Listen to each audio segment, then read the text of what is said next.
नमस्कार साथियों, स्वागत आप सभी का आपके अपने YouTube चैनल पर। साथियों, आज हम चर्चा करेंगे रीट पात्रता परीक्षा के कुछ महत्वपूर्ण बिंदुओं पर।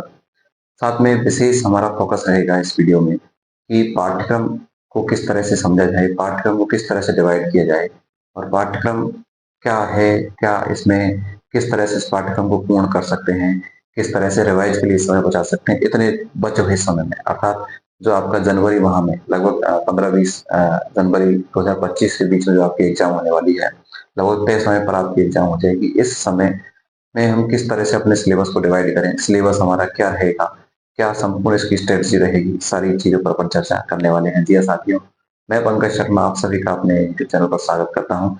साइकोलॉजी और टीचिंग मेथड पढ़ने के लिए आप हमारे चैनल से निःशुल्क रूप से जुड़ सकते हैं।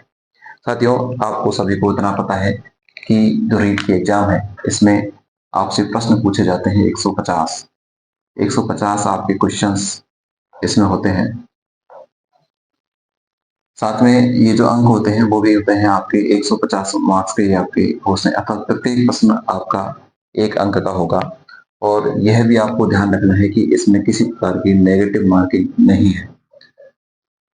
नो नेगेटिव मार्किंग, इसमें नेगेटिव मार्किंग नहीं है, आपका कोई ऋणात्मक अंकन इसमें नहीं किया जाएगा। ये तो सामान्य सी बात है, आप सभी को पता है। इसके अलावा अपन चर्चा करें, थोड़ा सा मैं आपको मोटा मोटा बता दूं कि मैं सिलेबस की बात करूं तो सिलेबस में आपका एक पार्ट आता है आपका साइकोलॉजी का एक पार्ट आता है जिसके 30 प्रश्न आपसे पूछे जाते हैं। L2 के सिलेबस की बात करेंगे, फिर L1 के सिलेबस की अपन बात करेंगे। दूसरा, इसमें आपका एक लैंग्वेज पूछा जाता है। लैंग्वेज दो तरीके से है, लैंग्वेज फर्स्ट जिसमें से 30 प्रश्न होते हैं और एक होता है लैंग्वेज सेकंड। इसमें भी आपसे कितने प्रश्न पूछे जाते हैं? 30 प्रश्न पूछे जाते हैं।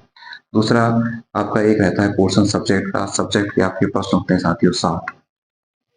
टोटल कुल मिलाकर बात करें तो होते हैं 150 प्रश्न। इसमें जो सब्जेक्ट इसको दो भागों में बांटा जाता है। आर्ट्स वालों की आती है SST, जबकि जो साइंस वाले हैं या मैथ वाले हैं उनके 30 प्रश्न तो आते हैं साइंस के और 30 प्रश्न आते हैं बताओ किसके? मैथ्स के।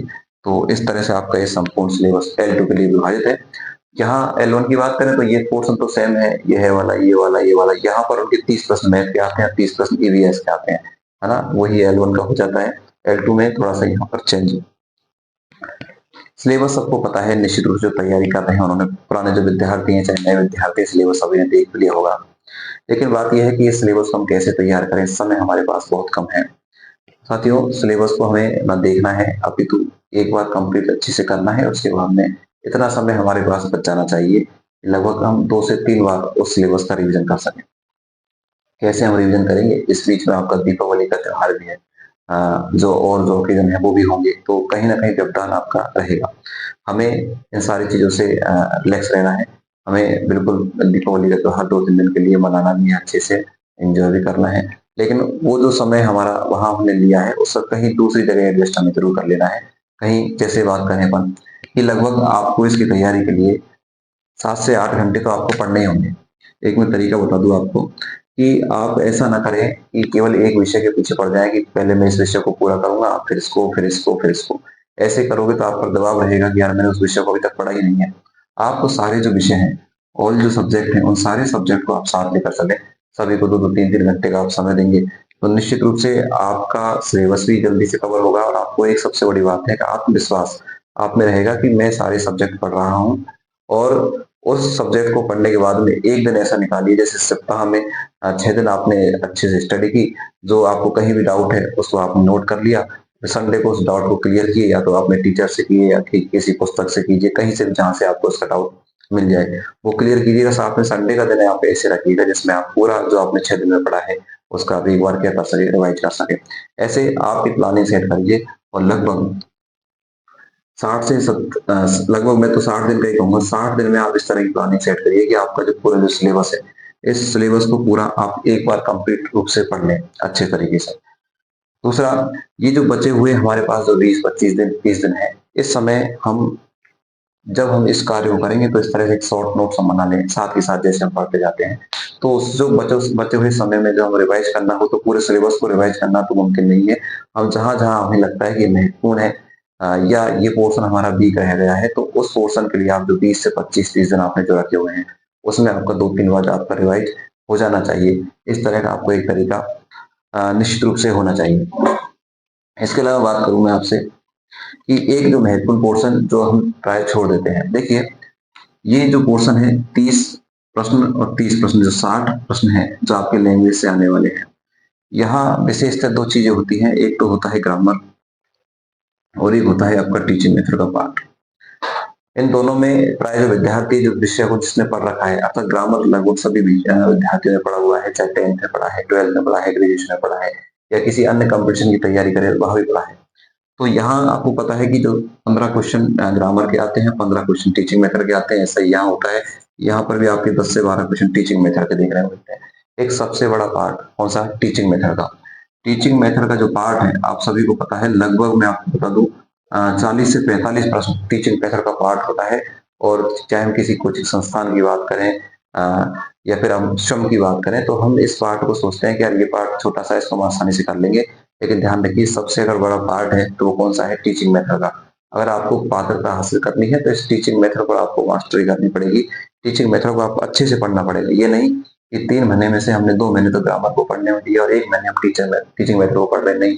जितना समय आपने ग्रामर को दिया है उतना ही समय आपको कहाँ देना है? टीचिंग मेथड में। जबकि ग्रामर तो आपने पहले से भी पढ़ी हुई है। टीचिंग मेथड एक ऐसा है सब्जेक्ट जिसको आप पहली बार पढ़ रहे हैं, तो उस विषय को प्राय इग्नोर कर देते हैं। लेकिन ध्यान रखना है, इस विषय को इग्नोर करोगे तो पात्रता हासिल करने में समस्या आएगी। क्यों? क्योंकि आपका पता है कि जो जनरल के विद्यार्थी हैं उनको 90 अंक लेके आ रहे होंगे और जो रिजर्व कैटेगरी के हैं उनको 83 अंक लेकर आने हैं। तो ये अंक कैसे आएंगे अगर हम इस पार्ट को छोड़ देंगे? तो सबसे महत्वपूर्ण पार्ट, सबसे उपयोगी चीज जो मैं आपको बता रहा हूँ वो है टीचिंग मेथड। टीचिंग मेथड के आपके 40 से 45 प्रश्न आपको देखने को मिलेंगे तीनों पार्ट में। लैंग्वेज फर्स्ट, लैंग्वेज सेकंड और आपका जो सब्जेक्ट, लगभग 15 क्वेश्चन यहाँ होंगे, 15 क्वेश्चन यहाँ होंगे और आपके 10 क्वेश्चन, 10 से 12 क्वेश्चन यहाँ होंगे।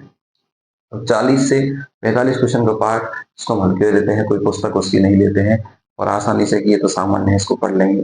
तो ऐसा नहीं है, यहाँ से प्रश्न भी बहुत अच्छे बनते हैं। ये जो पोर्शन है आपका साइकोलॉजी का, यहाँ ये आपको जरूर मदद करेगा किसको पढ़ने में? टीचिंग मेथड को। इसलिए साइकोलॉजी को आप अच्छे से पढ़िएगा। लगभग 5-7 प्रश्न आपके साइकोलॉजी बेस्ड आपके यहाँ पर टीचिंग मेथड से जो आते हैं वो भी आपके क्लियर हो जाएंगे। तो एक तरीका हम ये देख लें कि हमें किस तरह से पढ़ना है। सबसे पहली बात कि आपको सिलेबस को समझना है। सिलेबस में क्या है, कौन सा पोर्शन हमारा वीक है, उस पर विशेष मेहनत करनी है। कौन सा पोर्शन हमारा, कौन सा पार्ट हमारा अच्छा है, उसको भी आपको ऐसा नहीं कि उसको छोड़ दें कि हमने पहले से पढ़ रखा है, उसका भी रिवीजन आप करते रहें। साथ साथ में जो प्रीवियस ईयर क्वेश्चन है वो भी आप हल करते रहें। तो अन्य कोई वस्तुनिष्ठ प्रश्न है वो हम हल करते रहें, ताकि यह हमें पता चल सके कि हम जो पढ़ रहे हैं क्या वाकई हम उससे संबंधित प्रश्नों को हल कर पा रहे हैं या नहीं कर पा रहे हैं। तो चाहे स्ट्रॉन्ग पोर्शन है उसको तो अच्छे से आपको हो सकता है कि स्ट्रॉन्ग पोर्शन को आप उतना समय नहीं दें, लेकिन उसके लिए रिवीजन जरूर रखें। ऐसा नहीं कि हमने पढ़ रखा है तो ओवर कॉन्फिडेंस में आकर उसको छोड़ दें। आपको वो भी करना है। साथ में जो वीक पोर्शन है उसको निकालिएगा, उस पर विशेष मेहनत करने की आवश्यकता है। सारी सब्जेक्ट हम एक साथ पढ़ेंगे। हमारा जो पोर्शन है वो आपको सिलेबस को आपको ध्यान रखना है। टीचिंग मेथड पर आपका विशेष योगदान रहेगा। टीचिंग मेथड को, साइकोलॉजी, दोनों को आपको अच्छे से पढ़ना है और दोनों निःशुल्क रूप से आप इस चैनल से पढ़ भी सकते हैं, यूट्यूब से ही। टीचिंग मेथड और इसकी क्लास लगातार आपकी जारी है, लगातार चल रही है और निःशुल्क आपको टेलीग्राम ग्रुप ज्वाइन कीजिएगा तो वहां से आपको उसके नोटिफिकेशन भी आपको मिलते रहेंगे। बाकी और भी आपकी रीड से संबंधित क्वेरीज है तो आप मुझे कमेंट बॉक्स में जरूर बताइएगा। Thank you.